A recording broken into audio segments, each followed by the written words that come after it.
வணக்கம், நான் உங்கள் விமலா பேசுகிறேன். இன்றைக்கி நம்ம ராகி மாவை வச்சு ஒரு இலை எடை எப்படி செய்யலாம் அப்படிங்கிறத தான் பார்க்க போகிறோம். நல்ல ஹெல்த்தியான டிஷ், ஸ்நாக்ஸாக சாப்பிடலாம். இது உள்ளே வைக்க பூரணத்துக்காக நான் பண்ணக்கூடியது. கேரட்டு, ஏற்கனவே ராகி மாவே நல்ல ஹெல்த்தியானது தான். அதில் உள்ளே வைக்க பூரணம் அது அவங்கவுங்களுடைய சாய்ஸை பொறுத்தது.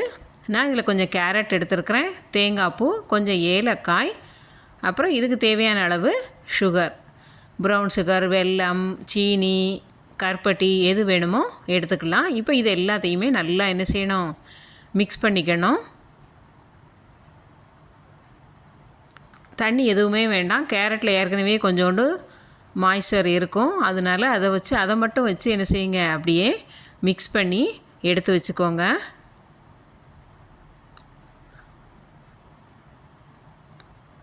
இப்போ உள்ளே வைக்கக்கூடிய பூரணம் ரெடி ஆகிட்டு, இப்போ வெளி மாவுக்கு இப்போ ஒரு பவுலில் தேவையான அளவு ராகி மாவு மட்டும்தான், வேறு எந்த மாவும் மிக்ஸ் பண்ணலை. வெறும் ராகி மாவு, ஒரு பிஞ்ச் அளவு சால்ட்டு, உப்பு போட்டுட்டு இதை என்ன செய்யுங்க, நல்லா முதல்ல பேட்டரை ரெடி பண்ணணும்.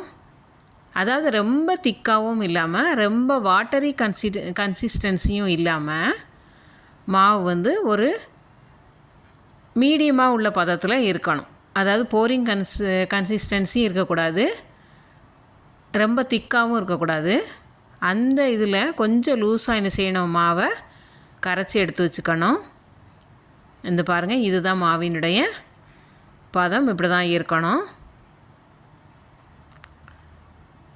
இப்போ ஒரு இலையில் லேசாக நெய் அப்ளை பண்ணிவிட்டு, ஏன்னா நம்ம ஸ்வீட் செய்ய போகிறோம், அதனால் நெய் போட்டால் தான் நல்லாயிருக்கும்.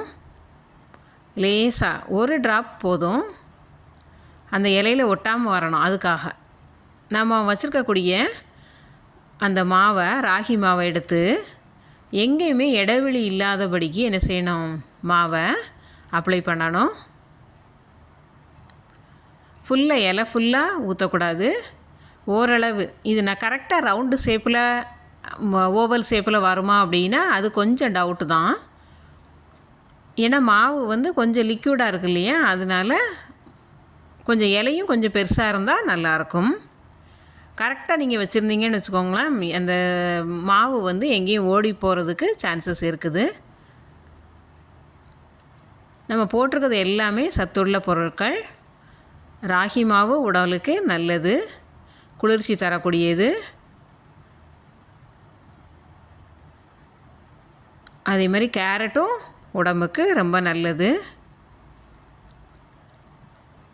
இப்போ நம்ம வச்சுருக்கக்கூடிய இலைகளில் இந்த மாவை வச்சு பூரணத்தை ரெடி பண்ணி வச்சாச்சு.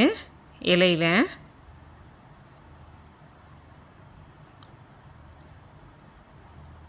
மூடும்போது கரெக்டாக கேர்ஃபுல்லாக பார்த்து மூடணும். அதே மாதிரி எடுத்து வைக்க கரெக்டாக அந்த இலையும் என்ன செய்யக்கூடாது, அது சைஸுக்கு வெட்டிடக்கூடாது. அது அப்படியே இலையை மடக்கி உள்ளே என்ன செய்யணும், இட்லி குண்டானில் வைக்கணும். நான் வச்சுருக்கிறது சின்ன இட்லி குண்டான் தான், ஒரு 3 தான் வைக்க முடியும் அந்த இலை எடை. இதை என்ன செய்யணும், ஒரு 5 நிமிஷம் வேக வச்சு எடுக்கணும். ரொம்ப ஹெல்த்தியான சுவையான இலை எடை ரெடி ஆயிட்டு. நார்மலாக அரிசி மாவில் தான் பண்ணுவோம். பாருங்கள், ரெடி ஆயிட்டு. இப்போ நம்ம இதை என்ன செய்யணும், ஒரு தட்டுக்கு மாற்றுவோம். பாருங்கள் எவ்வளோ அழகாக வந்திருக்குது பாருங்கள். அந்த இலையிலேருந்து இதை என்ன செய்யலாம், எடுத்துடலாம். இல்லை ஆற வச்சு சாப்பிடும்போது அந்த இலையோடையே சேர்த்து என்ன செய்யலாம், சாப்பிட்றதுக்கு கொடுக்கலாம். ரொம்ப ஹெல்த்தியான சுவையான டிஷ் ரெடி ஆயிட்டு. ரொம்ப சாஃப்டாக இருக்கும், சாப்பிட்றதுக்கும் நல்லா இருக்கும். செஞ்சு பாருங்கள். தேங்க்ஸ் ஃபார் வாட்சிங். நன்றி.